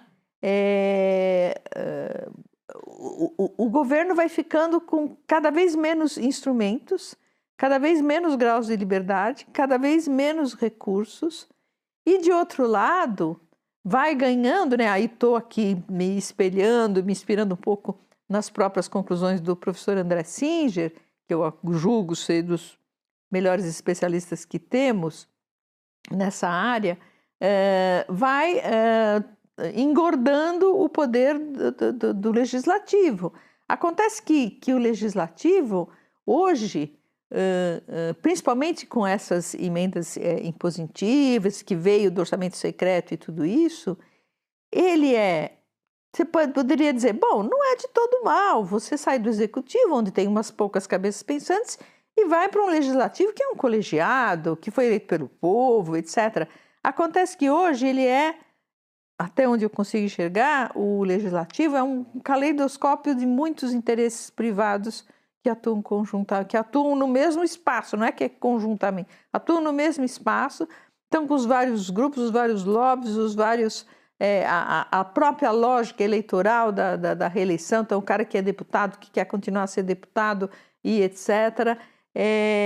Então é isso, essa, não é esse colegiado que representa os interesses da nação que ganha poder. É essa massa de interesses que estão muito distantes na maior parte dos casos. Claro que há exceções, né? Como a gente sabe.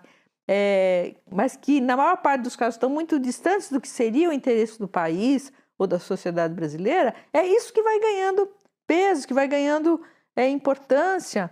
Acho que o próprio impeachment da presidenta, né, da presidenta Dilma, já foi um pouco o resultado dessa migração, né?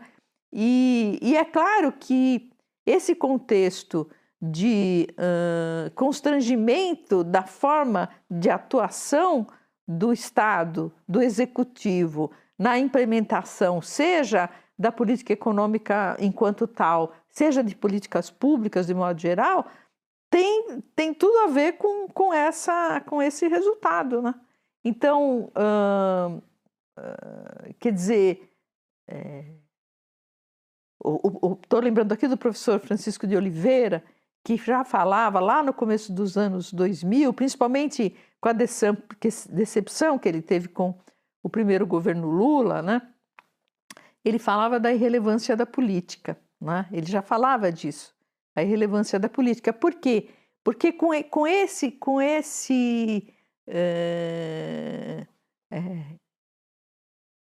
esquema que se montou, o que entra partido, sai partido, as coisas não mudam muito. A dificuldade de você alterar, de fazer, por exemplo, grandes programas, como se fazia lá nos anos 40, 50, 60, né? Programas que tentassem, de fato, um projeto nacional que tentasse, de fato, alterar todo esse estado de coisas, né? Hoje, os graus de liberdade para fazer isso são cada vez menores, né? E se o professor Chico de Oliveira, saudoso professor, já dizia isso lá no começo dos anos 2000, agora, depois de uma crise financeira internacional, depois de um golpe aqui dentro do país, depois do fascismo ter levantado, né, ter se levantado da tumba aí no mundo inteiro, agora é infinitamente mais difícil, né, de se fazer isso. E isso, claro, tem que ver com o andamento material do sistema capitalista como um todo, né? É esse o sistema que domina no mundo, não temos outro, né? Temos o modelo chinês que está uma grande discussão sobre o que vem a ser, né? Que não vamos entrar nisso, mas é capitalismo também de alguma forma, pode ser lá com tinta socialista, com o que você quiser, mas é o capital que está ali atuando e que está, né? Então você tem um andamento do sistema com todas as suas contradições. Eu acho que a etapa da financiarização ela aprofunda as contradições do sistema, né? Porque você, por exemplo, a própria crise financeira, como é que se saiu dela? Né? Limpando a riqueza financeira, né? Monetizando todos os ativos cujo valor real tinha se esboroado na crise. E aí você monetiza tudo, então você aumenta a riqueza financeira de novo, né? Quer dizer, e essa riqueza financeira que requer cada vez mais, que é cada vez mais exigente, né? Porque as suas próprias condições de viabilidade vão se tornando mais complicadas. Então, as contradições sistêmicas que estão já lá na base, aquelas que o Marx detectou enfim, entre o capital e o trabalho, entre várias, né, todas as contradições que marcam o sistema, mas que hoje tem tem uma coisa a mais, né, está num estágio superior, eu diria, de avanço dessas contradições. E aproveitar, Daniel, já que eu estou falando disso, para falar um pouco da coisa do rentismo que eu não falei, até porque tem que ver com aquela discussão que a gente fez dos paradigmas econômicos no começo da entrevista. Da onde vem esse termo rentismo, né? Vem da ideia que é lá da economia política clássica, já estava um pouco antes, talvez nos fisiocratas, mas que quem consagra são os autores da economia política clássica, que é o seguinte, que existiriam 3 tipos de rendimento, né? O rendimento do trabalho, que é o salário, o rendimento do capital, que é o lucro, e o rendimento da propriedade da terra, que era a renda ou aluguel da terra, né? Então, um empresário capitalista chegava para um dono de terra, arrendava a terra. Arrendar é você ir lá e dizer, olha, eu vou fazer um uso capitalista da sua terra e te pago uma parte aqui a título de renda. Então, o que é a renda? A renda é um tipo de rendimento que deriva da mera propriedade. Mera propriedade. O cara não precisa estar se preocupando com nada, se o valor vai ser produzido, se não vai, se vai quebrar a safra, nada, né? Ele tem um contrato jurídico que diz que de tanto em tanto ele recebe tanto pelo fato de ser dono daquela propriedade. Então, desse termo renda, que é um termo técnico lá da economia política, uma variável importante, variável, inclusive no modelo ricardiano e tudo, vem o termo rentismo. Então, o que é o rentismo? Rentismo é uma coisa que é um rendimento, é um conjunto de rendimentos que derivam da mera propriedade, né? Então, o capital portador de juros, ele dá ensejo a um rentismo, porque o mero dono do capital monetário, ele tem direito a uma parcela do valor que é socialmente produzido, porque ele é dono. Ele é dono do capital monetário. Quando você vai na bolsa e compra ações, e compra essas ações para ter os rendimentos dela, hoje em dia ninguém faz isso diretamente, a não ser os grandes operadores, né? Mas você faz através de fundos. Mas digamos que você vai lá e compre ações da Natura, da Petrobras, o que seja, né? Você compra essas ações.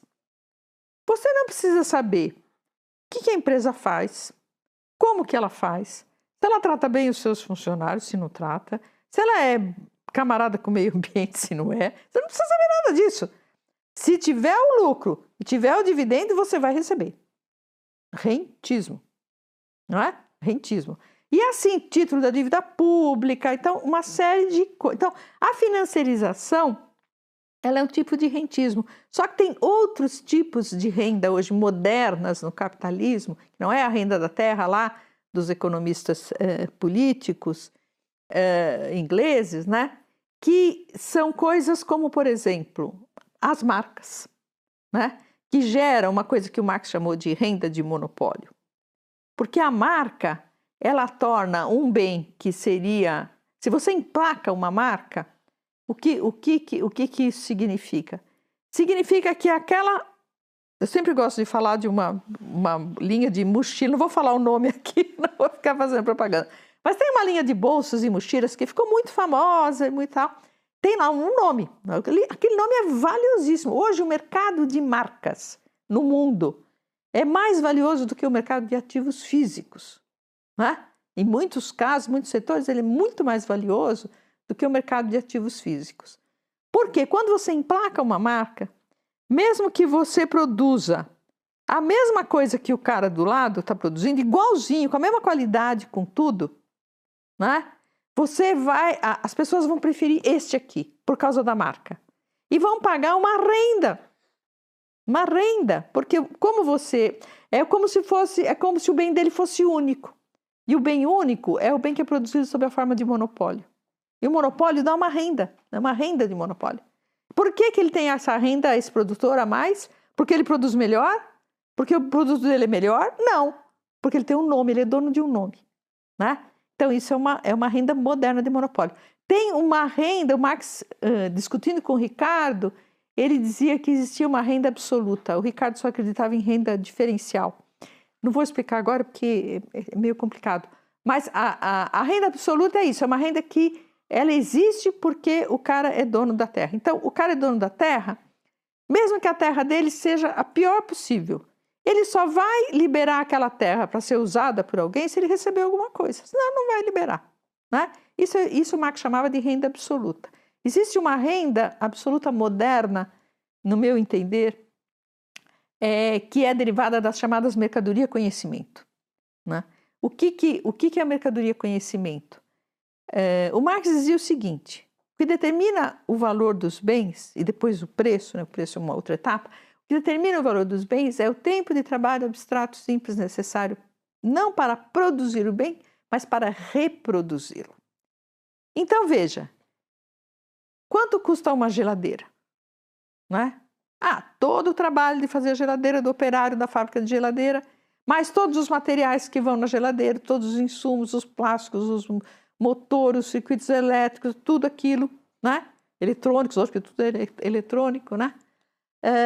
E aquilo é o preço da geladeira. Mas depois que a geladeira já foi inventada, depois que ela já foi criada, né? Já foi bolada, pensada, construída uma primeira vez, um protótipo, e depois você produz, né? Aquele negócio em série. E é isso. Então, o custo da reprodução. Ora, um software, qual é o custo de reprodução de um software? 0. Clim, reproduziu, né? É um clique de dedo, você reproduziu. Então, o preço desta mercadoria é 0.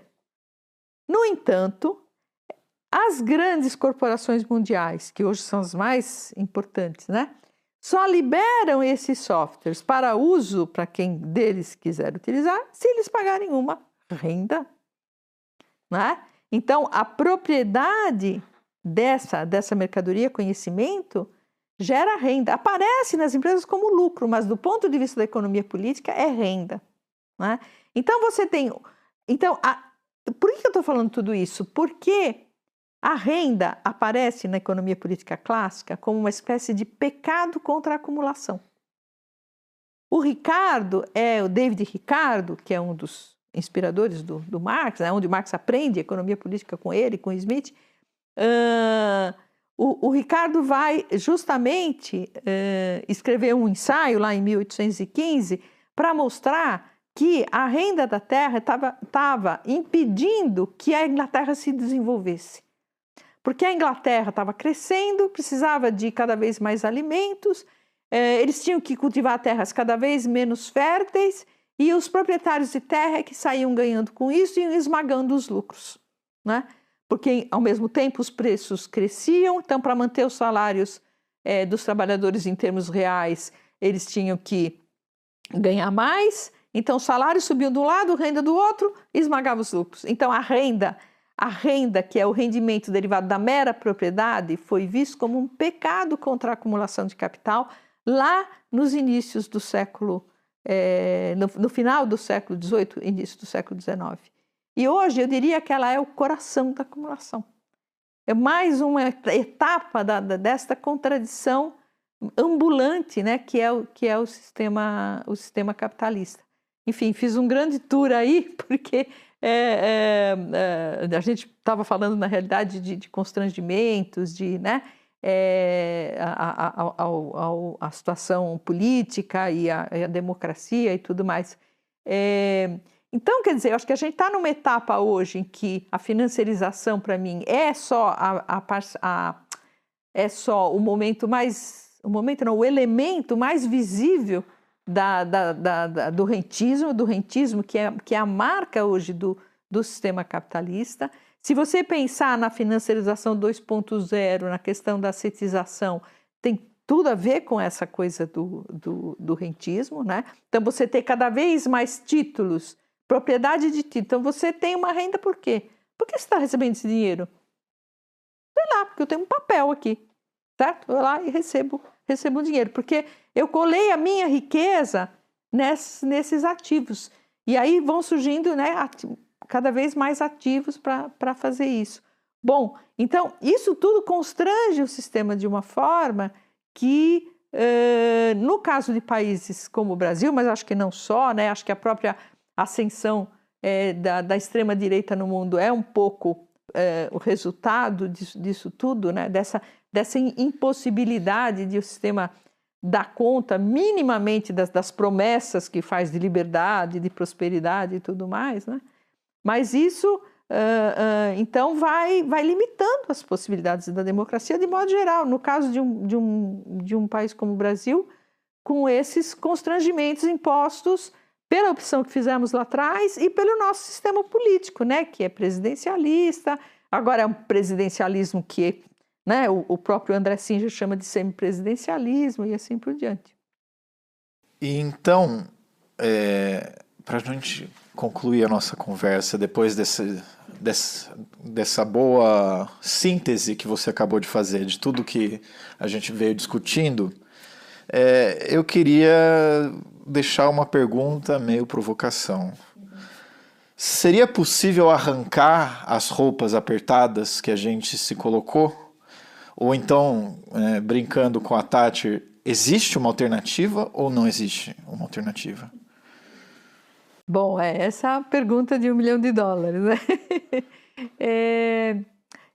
Então, eu acho que hoje tem economistas defendendo que há alternativas mesmo nesse contexto e tal. Eu acho que hoje, no caso do Brasil em particular, a gente está num momento muito, muito delicado, né? Eu escrevi nesse texto mesmo que você mencionou, no Caminhando sobre o Gelo Fino, que a história dirá, né? a história dirá. Acho que foi feita uma opção, no caso do governo Lula, foi feita uma opção que é mais ou menos, a sequência do que se fez no passado, de tentar conciliar, né? Conciliar, digamos, todas essas exigências, esses imperativos da riqueza financeira, do mercado financeiro, etc., de um lado, com as políticas sociais, o tentar minorar, diminuir a riqueza, a pobreza absoluta, etc., né? Alguns dizem não, a conciliação é que está errada, tinha que ir para as cabeças, vamos dizer, né? Partir para a luta. Mas hoje, com o poder que tem o legislativo, né? Por exemplo, se a gente tentasse fazer aqui o que fez o Biden lá nos Estados Unidos, no Inflation Reduction Act, né? No IRA lá, já saía 3 pedidos de impeachment da gaveta no ato, assim, porque você taxar em 15% as grandes companhias para financiar um projeto de recuperação da economia que fosse de reindustrialização do país ou o que quer que fosse, eu não vejo que houvesse espaço político para isso, né? Então, acho que ainda é o caminho que temos, é esse daí. Pode ser que a gente ainda assim, por quê? Porque a gente tem uma ameaça, né? A gente tem uma ameaça fascista aí que tá nos assombrando desde, né, começo dos anos 10 aí, né? Então, acho que isso hoje limita muito mais ainda. Muito bom, Leda. Então, de roupas apertadas, de roupas frouxas, de roupas possíveis, muito obrigado por essa conversa cheia de conhecimento, cheia de reflexão que você trouxe aqui para o nosso programa. Foi, de novo, um prazer, uma honra ter você aqui com a gente no nosso programa do site A Terra Redonda. Bom, Daniel, eu que agradeço. Foi um prazer estar aqui também. E acho que essa iniciativa das entrevistas é muito legal. Acho que dá uma dinamizada muito boa no site. E parabéns a você também pela condução. Um abraço a todos. E a você que nos acompanhou até aqui, não se esqueça de dar seu like no vídeo, de se inscrever no nosso canal, porque o programa de entrevistas do site A Terra Redonda continua a pleno vapor.